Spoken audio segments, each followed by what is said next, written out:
Queridos irmãos e irmãs da Igreja Batista Moriá, tudo bem? Convido a todos agora para participarmos do culto que nós vamos prestar ao nosso Senhor, abrir o nosso coração para ouvir a palavra, os estudos. Estou com saudades de todos. Um enorme beijo. Te adorarei, te louvarei e bendirei teu precioso nome. Te adorarei, te louvarei e bendirei. Te adorarei, te louvarei e bendirei teu precioso nome. Te adorarei, te louvarei e bendirei. Eu te exalto, Senhor, eu te exalto, eu te exalto, Senhor, para sempre. Eu te exalto, Senhor, eu te exalto, eu te exalto, Senhor, para sempre. Te adorarei, te louvarei e bendirei teu precioso nome. Te adorarei, te louvarei e bendirei. Eu te exalto, Senhor, eu te exalto,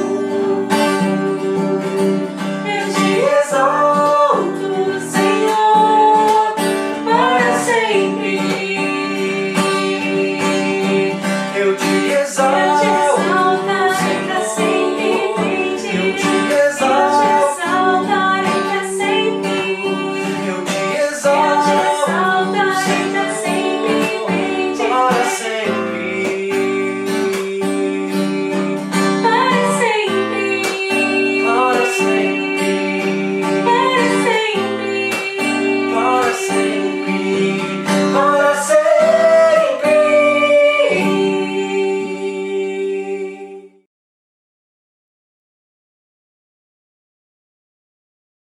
Olá, irmãos, vamos orar? Senhor, nosso Deus, nosso Pai, muito obrigado por tudo que o Senhor tem feito por nós. Nós te agradecemos por cada palavra e cada canção que nós podemos ouvir. Nesse momento, nós pedimos que o Senhor continue nos abençoando e também cuidando de todas as nossas vidas, também da vida dos nossos irmãos e também das pessoas que nós não conhecemos, para que todos nós possamos ser curados dessa doença. Nós também pedimos o perdão dos nossos pecados e mais uma vez te agradecemos. Em nome de Jesus. Amém.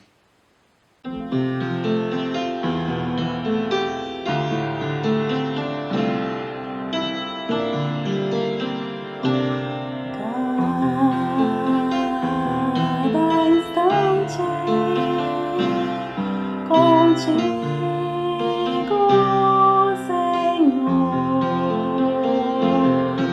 e passo aos teus pés. Eu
paz em minha alma, suave harmonia do teu grande amor. É paz em minha alma, suave harmonia do teu grande amor.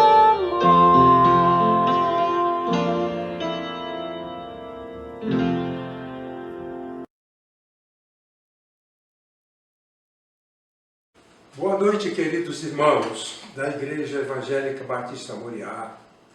Boa noite também aos amigos e irmãos de outras igrejas que participam conosco dos nossos cultos online. O texto de hoje foi uma indicação feita pela irmã Expedita. É com alegria que eu avalio esse texto e faço a pregação com base nele. É o texto que está em Ezequiel, capítulo 3, dos versículos de 17 a 21. Vamos ler. Filho do homem, disse ele, eu o fiz sentinela para a nação de Israel. Por isso, ouça a palavra que digo, e leve a eles a minha advertência. Quando eu disser a um ímpio que ele vai morrer, e você não o advertir, nem lhe falar para dissuadi-lo dos seus maus caminhos, para salvar a vida dele, aquele ímpio morrerá por sua iniquidade. Mas para mim, você será responsável pela morte dele. Se, porém, advertir o ímpio, e ele não se desviar da sua impiedade e dos seus maus caminhos, ele morrerá por sua iniquidade, mas você estará livre dessa culpa. Da mesma forma, quando um justo se desviar de sua justiça e fizer o mal, e eu puser uma pedra de tropeço diante dele, ele morrerá. Uma vez que você não o advertiu, ele morrerá pelo pecado que cometeu. As práticas justas dele não serão lembradas. Para mim, porém, você será responsável pela morte dele. Se, porém, você advertir o justo e ele não pecar, certamente ele viverá, porque aceitou a advertência, e você estará livre dessa culpa. Esse texto está colhido da NVI, Nova Versão Internacional. O nosso tema, com base nesta passagem, é a dinâmica da sobrevivência. A ideia central é que a sobrevivência às situações que ameaçam a vida depende de uma dinâmica própria. A sobrevivência depende de uma dinâmica. A dinâmica da sobrevivência é a aplicação de um conjunto de recursos capazes de produzir transformações que permitam a um animal, uma pessoa, uma família ou uma comunidade a preservação da vida, colocada debaixo de grave ameaça. Essas ameaças têm origem em pessoas más, doenças, misérias, desastres naturais e comportamentos de riscos. Vou repetir que as ameaças têm origem nas pessoas más, nas doenças, na miséria, nos desastres naturais, nos comportamentos de risco. A vida frequentemente se encontra ameaçada. Por isso, precisamos atender às exigências de uma dinâmica de sobrevivência.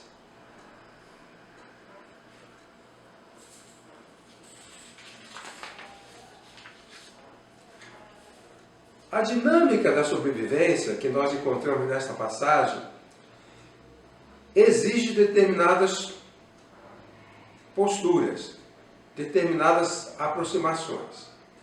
Vamos ver 3 delas. Primeiro, a dinâmica da sobrevivência exige um sistema de vigilância eficaz. Sistema de vigilância eficaz. O texto diz: Filho do homem, disse ele, eu fiz sentinela, ou atalaia, em algumas versões atalaia, para a nação de Israel. A nação de Israel corria risco, corria perigo. E Deus colocou o profeta como atalaia para avisar as pessoas sobre os perigos, a fim de que pudessem sobreviver. Há várias discussões sobre este assunto. Primeiro, o atalaia ou sentinela é um ser humano como nós. A palavra é dirigida ao profeta como filho do homem. No livro do profeta Ezequiel e também no livro do profeta Daniel, há menção de seres celestiais. Há menção de seres sobrenaturais. E quando o profeta quer se referir a um ser humano normal, esse profeta é chamado de filho do homem. Filho do homem quer dizer gente, pessoa, homem. Filho de homem é homem. Então, o atalaia, ou a sentinela, não é um anjo. Deus não colocou anjos para cuidar da gente. Deus colocou pessoas para cuidar de pessoas. Quem deve avisar é filho de homem, ou seja, você, eu, o pastor da igreja, o diácono, o vizinho, o amigo, o pai. Nós somos responsáveis como filho de homem, como pessoas humanas, de servir como atalaias, avisando sobre os perigos que ameaçam a vida. Em segundo lugar, o atalaia ele é autorizado. O atalaia ou sentinela não faz isso porque ele resolveu fazer, mas é porque Deus nos autoriza a avisar sobre os perigos a fim de preservar as vidas. O texto diz, tu o avisarás. Essa é a ordem de Deus para o profeta, para avisar ao povo. Se há perigo que está vindo, se está vindo algum perigo, o atalaia precisa avisar. Ele é responsável por avisar. Então ele é autorizado. Vamos imaginar que um pai chame um filho que está fazendo alguma coisa errada. O pai vai alertar esse filho sobre o seu comportamento. Por exemplo, más companhias. O pai percebe que o filho está andando com más companhias. Esse pai tem autoridade para avisar ao filho sobre o perigo que é para ele viver com más companhias. Como o profeta estava autorizado a avisar o povo sobre os erros cometidos. Erros cometidos ameaçam a vida. Esse pai, ele é autorizado, a mãe é autorizada, o pastor é autorizado. Philip Yancey escreveu um livro, Igreja, Por que Me Importar? É um livro pequeno muito interessante, porque ele fala que quando ele era criança e adolescente, a igreja, o pastor, os diáconos, estavam sempre alertando as crianças e os jovens sobre os perigos de usar bebida alcoólica, perigo de usar cigarro, perigo de andar em certas companhias, perigo de frequentar certos lugares. E ele falou, graças a Deus, porque quando nós éramos crianças e adolescentes, com pouco entendimento, a igreja era atalaia. Os líderes da igreja, o pastor, nos avisavam e assim preservaram nossas vidas. O que na igreja os jovens acham chato, de haver um aviso, um alerta contínuo, na verdade é um mecanismo de sobrevivência. As pessoas sobrevivem quando elas são avisadas. O pai é autorizado a alertar os seus filhos sobre comportamentos de risco. A mãe, o irmão, até o vizinho, o amigo. O Senhor coloca atalaias, coloca vigias, sentinelas, para alertar. Isso faz parte da dinâmica de sobrevivência. Alertar sobre perigos. Em terceiro lugar, o atalaia deve alertar sobre os perigos avisando. Ele precisa avisar. O atalaia ficava no alto de uma torre. E ele, de lá daquela torre, ele olhava a estrada para ver se estavam vindo inimigos, um bando de assaltantes ou um exército. E a obrigação dele era avisar, ele tocava a trombeta avisando que o inimigo estava se aproximando. Isso era a tarefa dele. Em quarto lugar, o atalaia deve dar o aviso verdadeiro. Da minha boca ouvirás a palavra. O atalaia, que ficava no alto da torre para observar a aproximação de perigos, se estivesse vindo um exército, ele não poderia dizer que era um pastor de ovelhas levando 15 ovelhas. Ele tinha que falar a verdade. É um exército destrutivo, é perigoso. Ele tem que dar o aviso. O aviso é uma coisa séria. E esse aviso é verdadeiro porque é dado, é orientado por Deus. O atalaia precisa avisar sobre o que está vindo, o perigo que está vindo. Quando eu fazia plantão, era comum em épocas de festa, Natal e Ano Novo, levarem adolescentes alcoolizados para o pronto-socorro. E aqueles adolescentes estavam sendo iniciados na bebida alcoólica. Era preciso que alguém avisasse. Eu falava para eles: você está começando agora na bebida alcoólica, é um risco, é um perigo. Hoje você está aqui vomitando, fazendo vexame, você está em perigo. É verdade isso. E em quinto lugar, o atalaia será responsabilizado. O Senhor diz: mas para mim, você será responsável pela morte dele. Por exemplo, se um jovem se desencaminha para o mal e ele morre, eu conheço vários casos, por exemplo, uma senhora que falou: meu filho se envolveu com traficantes e ele foi assassinado por causa dos traficantes. E ela e o pai seriam, de certa forma, responsabilizados, porque, de alguma maneira, o filho não foi desviado do caminho da morte. Então, o Senhor diz: se você não avisar e alguém morrer, você será responsável pela morte dele. Eu te constituí por atalaia. Você está lá no alto da torre, você está olhando tudo, se você precisa avisar. Então, vou repetir. O atalaia é um ser humano, como nós, todos nós. O atalaia está autorizado, ele tem autorização para avisar. O atalaia deve avisar sobre os reais perigos.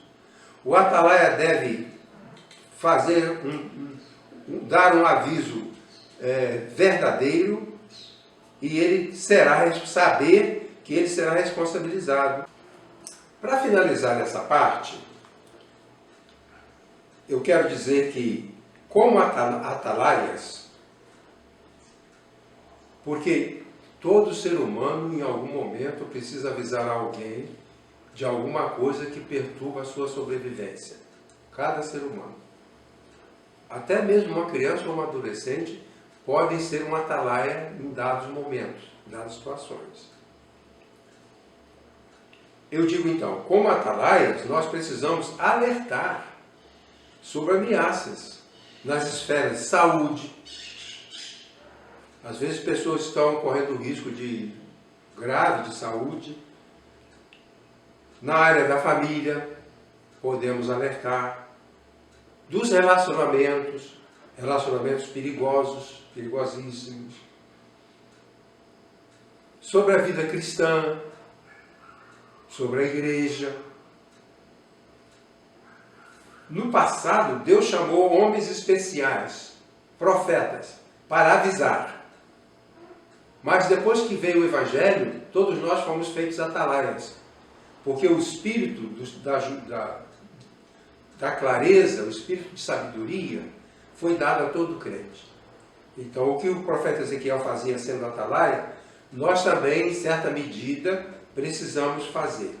Eu sou um atalaia, você é um atalaia, porque podemos ajudar alguém, avisar alguém que está correndo perigo, na área de saúde, na área de família, de relacionamento, na área da vida cristã. A segunda exigência para a dinâmica da sobrevivência é dita da seguinte forma: a dinâmica da sobrevivência exige concordância de ação dos agentes de proteção. O atalaia era um agente de proteção. A sobrevivência daquelas comunidades dependia do atalaia. Era uma figura importantíssima que as comunidades precisavam ter. Mas o atalaia, a ação do atalaia não era isolada. Havia uma outra figura que não é mencionada no texto de Ezequiel, mas que nós podemos deduzir que aquele personagem também estava envolvido. É a mesma coisa quando eu falo que um cirurgião está fazendo uma cirurgia, eu imagino imediatamente a presença do anestesista. Mesmo que o anestesista não seja mencionado, ele está ali. Então, há uma figura que não é mencionada, mas está presente, que é o porteiro. Como é que funcionava a proteção? O atalaia, lá do alto da torre, avisava que estava vindo um exército invasor. O atalaia tocava a trombeta e o porteiro fechava o portão. Então era uma ação conjunta. Um dá a notícia e o outro toma as providências. Então a sobrevivência dependia de uma concordância de ações. O atalaia avisava que os inimigos vinham e o porteiro fechava o portão. Pois bem, então a dinâmica da sobrevivência exige concordância de ação dos agentes de proteção. Então havia dois agentes de proteção: o atalaia e o porteiro. Os dois precisavam agir em consonância.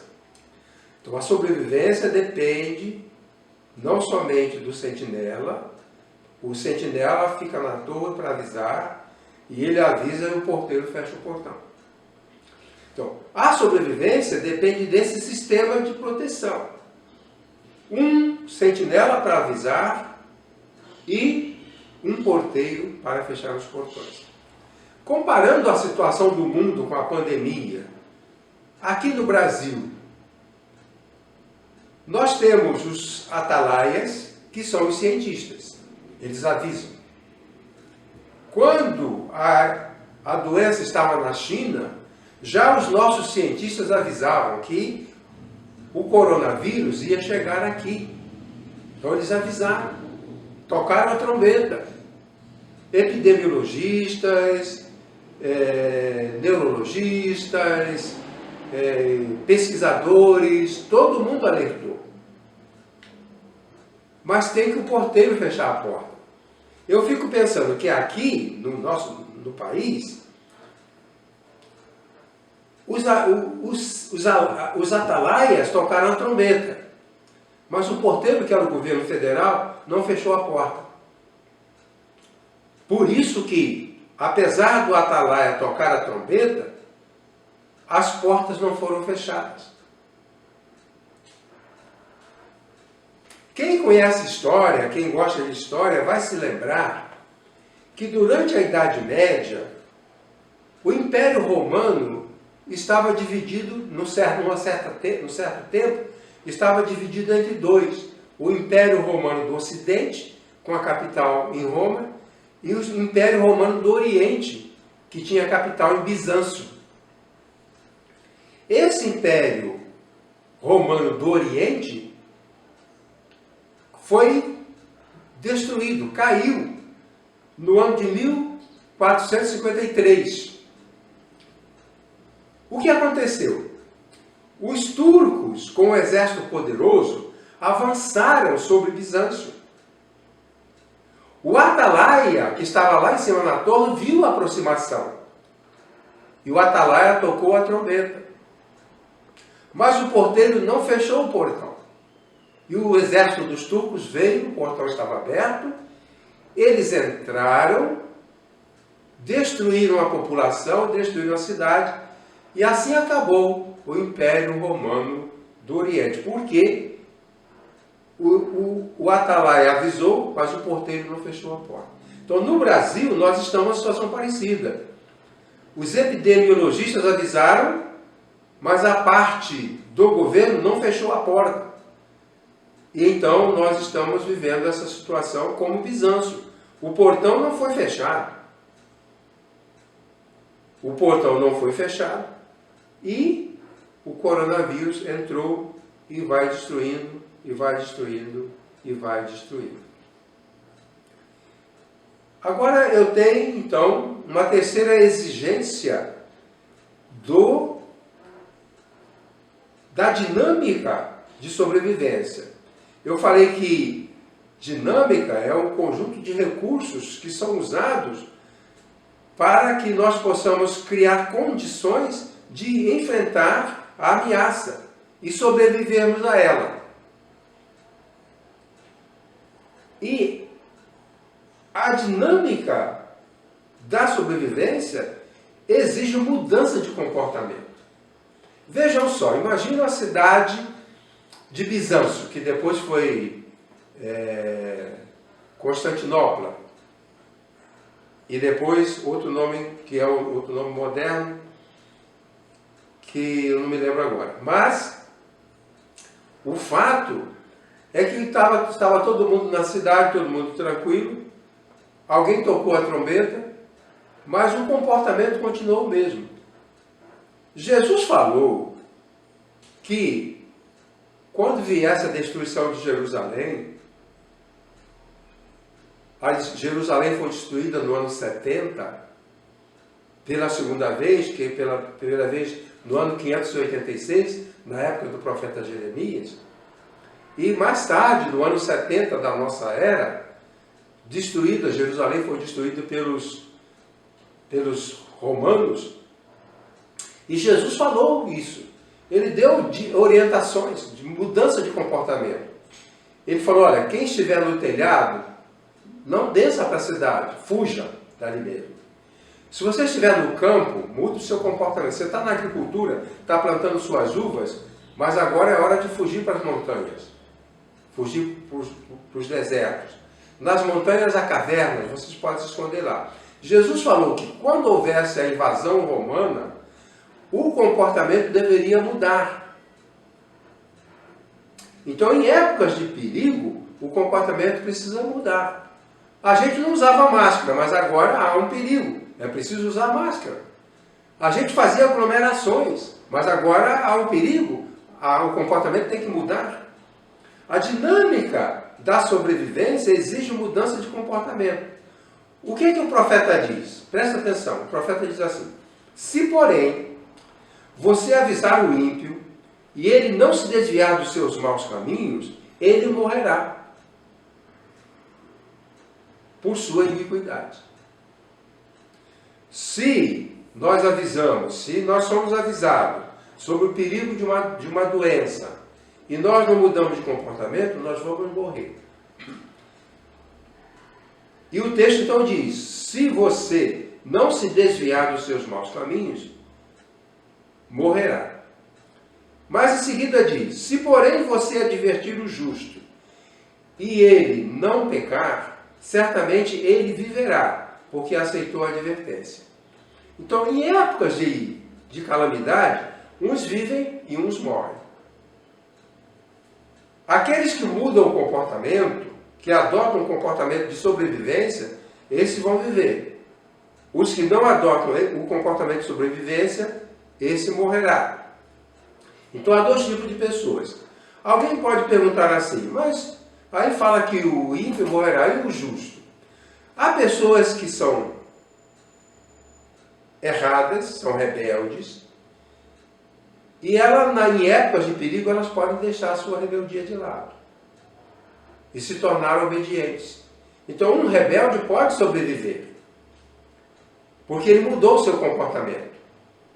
Um justo, que geralmente pratica a justiça, ele pode se tornar rebelde. O que acontece com os crentes que estão pegando Covid nas igrejas? O decreto diz para evitar aglomeração, mas muitas igrejas estão mantendo aglomeração. Isso é, os crentes são justos, mas quando ele desobedece e faz aglomeração, ele está agindo como um ímpio, como um perverso. E aí ele morre. As pessoas morrem. Eu conheço várias pessoas. Ontem mesmo uma pessoa me falou, pegou Covid na igreja, ele e a mulher. São justos, pessoas boas, mas estão violando o princípio de sobrevivência. Ele ficou 10 dias na UTI e ela ficou 15 dias na UTI, sendo pessoas que não deveriam ter que não deveriam ter sido contaminadas. Porque são pessoas que conhecem os regulamentos. São pessoas que sabem o que é certo e sabem o que é errado.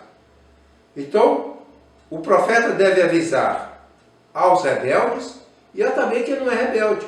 Porque quem é rebelde morre, e quem não é rebelde também se comporta como rebelde e morre. Dois comentários adicionais. O reconhecimento do perigo pelo atalaia significa identificar comportamentos reprováveis. Então, há comportamentos reprováveis. As pessoas usam práticas reprováveis. Elas vão para a balada e lá elas morrem. Elas vão para a balada e lá elas ficam doentes.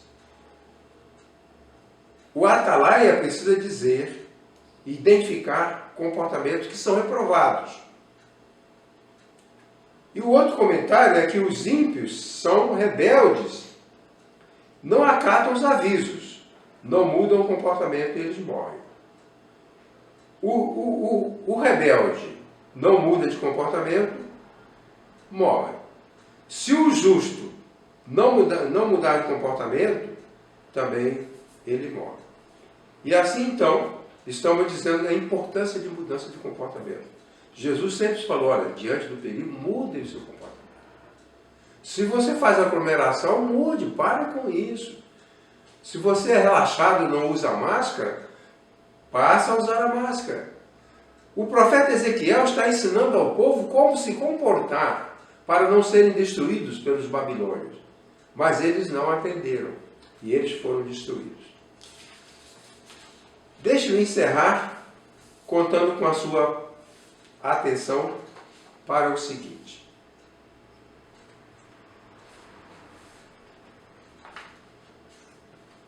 Uma parábola contemporânea. Alguém escreveu essa parábola, alguém que vocês conhecem, e eu quero ler para vocês. Preste atenção. Em uma das regiões mais lindas do mundo, havia um país muito belo e agradável, chamado Pindorama, terra das palmeiras. Era um reino cercado por altos muros, providos de altas torres, onde ficavam os sentinelas, cuja função era avisar a população sobre possíveis ataques de inimigos poderosos. Certo dia, os sentinelas tocaram as trombetas, avisando a aproximação de um inimigo poderoso chamado Coroa Sufocante. O inimigo poderoso chamado Coroa Sufocante. O rei Capimesses III, por arrogância e ignorância, proibiu os porteiros de fecharem os portões, desconsiderando os avisos dos sentinelas. O rei Capimesses afirmava que o ataque dos coroas sufocantes era apenas como se fosse um beliscãozinho. Como se fosse um beliscãozinho. E os portões continuaram abertos. Os coroas sufocantes, bilhões deles, entravam pelos portões que permaneciam abertos por ordem de Capimestres III, que era o rei. Feriam e matavam os habitantes aos milhares, trazendo sofrimento indescritível. Um cidadão importante, chamado Coronel Vac, pediu permissão ao rei para proteger o povo. O Coronel Vac começou a colocar armaduras nas pessoas, de sorte que as espadas dos coroas sufocantes não mais causavam feridas ou mortes nos cidadãos, e a mortalidade cessou.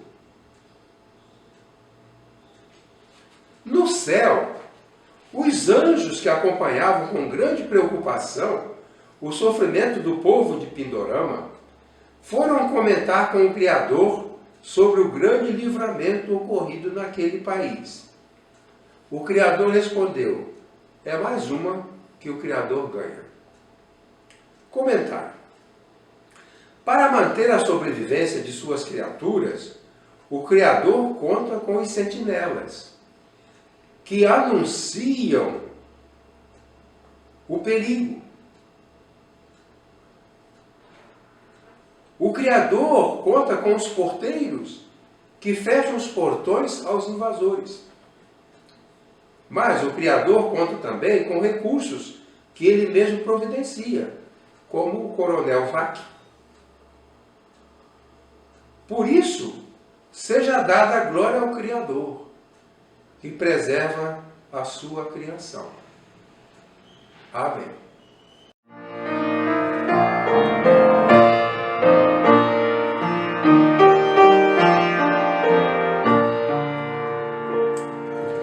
Aflito e triste coração, Deus cuidará de ti. Todos os teus braços proteção, Deus cuidará de ti. Deus cuidará de ti. Tudo Ele vê, tudo provê. Sim, cuidará de ti. Deus cuidará de ti. Na dor cruel, na provação, Deus cuidará de ti. Socorro dá em direção, Deus cuidará de ti. Deus cuidará de ti. Tudo Ele vê, tudo provê. Sim, cuidará de ti. Deus cuidará de ti. Os teus tesouros te dará, Deus cuidará